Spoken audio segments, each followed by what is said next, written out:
Hi, I'm Pastor Joseph from Culpeper Presbyterian Church.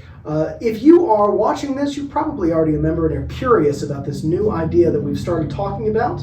If you're seeing me for the first time, though, just know that whoever shared this with you would like for you to try this experiment with us as we're trying to figure out a new way to do faith formation, Christian education in our congregation. So first of all, I want to introduce you to the task force that the session has put together to plan this thing. They're these lovely folks over here. Everybody say hi. Hi. My first question is, what is this intergenerational time?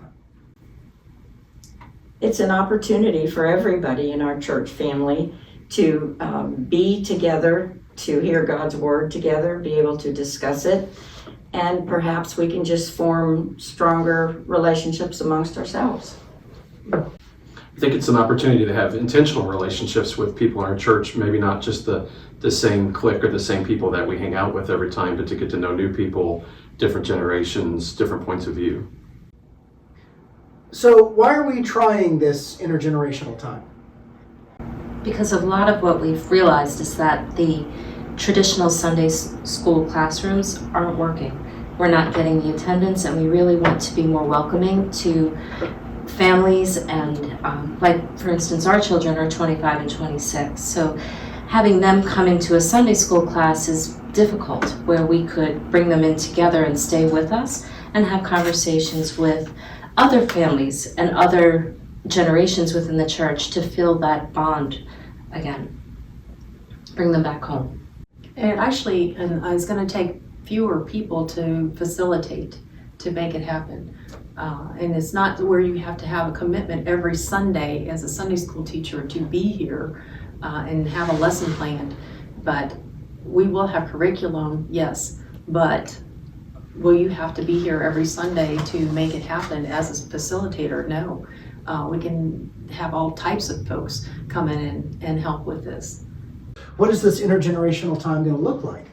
It's going to, just like we said, be relationship building and learning God's word together. It's also a time to come together and share a brunch meal together. We'll do a potluck each Sunday, sit down and eat together, start our conversation, and then we'll have a leader give us some points to discuss at the table amongst each other, find out our different points of view.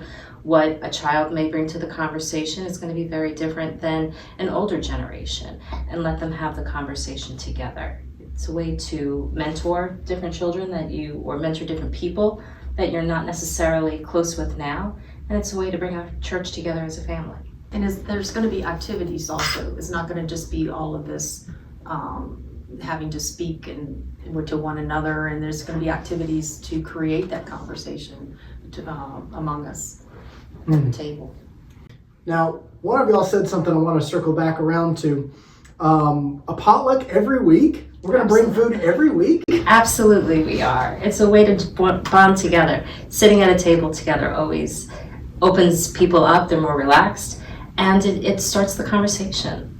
It might be some of our families' only time to sit down at the table together with their hectic schedule too. And it's not like you have to bring a casserole every week. If you want to just stop by and pick up a box of cookies or something like that, it doesn't have to be elaborate. And then again, it can be if you want to share a recipe or something with everybody. Just want to make it comfortable for everybody and feel like you're wanted and to be a part of it. And a meal certainly brings everyone together like that. So I work on Sundays, and so the idea of fixing a casserole, that's a heavy lift for our family because I'm trying to get ready for work and Leah's trying to get the kid together. So it sounds like what you're saying is if I just want to pop some extra biscuits in the oven I can just bring those? Of course. Okay. I could see kids bringing a bag of Cheetos, because it's their favorite food. Or, somebody bringing something, if it's meaningful to you and it might be something to strike up a conversation, I think that would be good enough. And our vision is that we will eat together, clean up together. It's not going to be up to the Congregational Care Committee or some other committee or some particular group that's going to do the cleanup every time. We're going to all pitch in, and while we're doing that, that is just continuing the relationship building when we're working together to clear it up, and then we can go on to the next week. So how long are we doing this for? I believe that we discussed that we'd like to try it, kick it off June 30th, and we would like to continue through August 25th.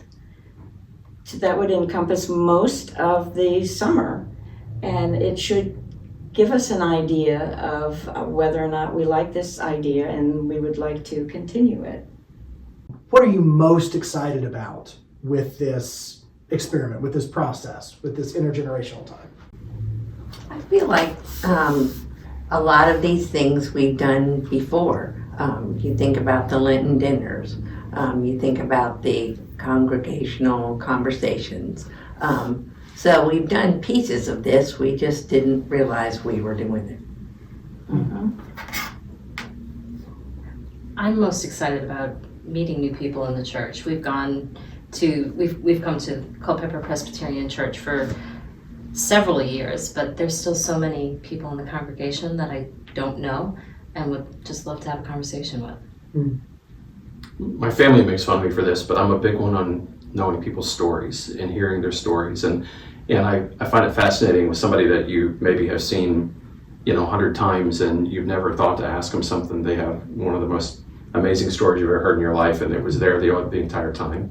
And I think that goes both ways. I don't think that's just asking somebody who's older than you about their life experience. I think it's getting the point of view of a younger person and how do they see things, and how is it different from the way you might do. So I think it's going to be a real eye opener and challenge us to kind of communicate differently. I think that's what I love about it. The more I keep listening to other people talk about it and other people's opinions on it, is really the flexibility to try something new, flexibility to see how something works, to take a chance, to risk. Because the worst case scenario is you meet somebody and have a conversation and get to know some people out of it. We're all God's children, and no matter what age we are, no matter where we come from, what our backgrounds are, and this is going to kind of bring us all together. And I think that's what I'm the most excited about, in learning more about each other, and maybe open up to new ideas all the time, things that maybe some of us haven't even thought about. And someone else can have an idea. All of a sudden you're talking and it's like, oh, that's great. Let's do this, let's do that. And we kind of build off of one another. And I'm really excited about looking at that. There is a age group that I feel has fallen through the cracks in Christian education worldwide. And that is where when you finish up with youth group and you're in college, or you're just starting off young, a married couple, in that age group, do we really have things where we can where you want to come and be with us, where you want to learn? And I feel like this is a step in the right direction to close that crack up and get those folks back into church. And that, to me, is very exciting, because that's the next generation that's gonna move Christian education to where it needs to be. And on that note, I've heard it said that word of mouth is the best advertisement. 7 people are going to each tell 7 people, and Yeah. if our members get excited about it, they're going to share it and say, "Wow, really ought to come and join us. We have a good time together. It's very thought provoking, enriching." I'm excited that it could bring in more young people, especially. That's what I'm excited about. We've talked about this as an intergenerational time, and that's a mouthful, and it's a lot to try to list on my calendar, and I've already got a lot on my calendar. Are we going to call it intergenerational time? What are we going to call this thing? We have several different ideas that we would like to present to the congregation and let them choose. One of them is bridges. One of them's we're all God's children. Disciples together. Bread breakers. Spicy chicken wings on Sunday.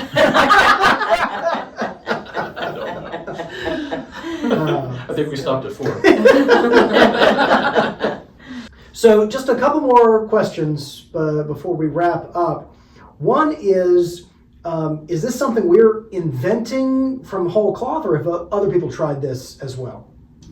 There are other places that have tried it among other denominations, various denominations, and there's even called a Gen On Ministries, where they took the word generations and shortened it, where we can find resources for such a program, and we're even going to meet with someone via Zoom, this task force here, and learn more about it, that they're already using this program. I think by the fact that there are so many other programs that are experimenting with it or have used it or tried it out, and that people are communicating about it, is that churches are hungry for a new way of thinking about things. They're looking for new ways to be intentional, and it'll be exciting to see what we can learn from it in the process. If I or any of y'all out there have other questions or other things I'm excited about or other things that I want to share, who do I talk to? You can contact anybody on this task force, on our session, or our staff members. They would be more than happy to, if they can't answer your question, they'll pass it on to somebody who can give you an answer. All right. Thanks so much for tuning in and giving us some of your attention. Remember to love one another, and we'll see you Sunday, if not before.